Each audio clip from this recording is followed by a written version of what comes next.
Ang niluluto ko po ay ang kabuti na galing sa bukid at niligyan ko ng talbos sili. Binili ko ang kabuti na 2 pack nakalagay sa dahon ng saging, tigto 20 pesos, bali 40 pesos iyan. Yung maliliit lang na kabuting bukid. At bumili ako ng 3 taling talbos sili, tiga 18 pesos isang tali.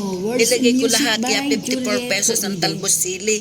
At siya nga pala, iyan na iginisa ko na ang sahog ay sardinas.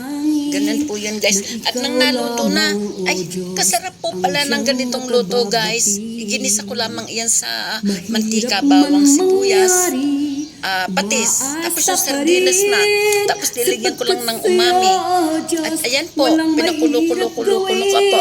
Madali lang iyan lutuin kasi malambot lang yan mga gulay na yan. O ganun po pala yan guys. Magkapartner po pala ang kabuti at talbos sili. Minsan kasi yung talbos ng ampalaya o kaya yung spinach.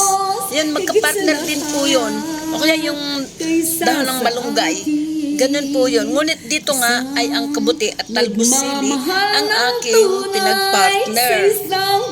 Masarap po ang kinalabasan at healthy pa.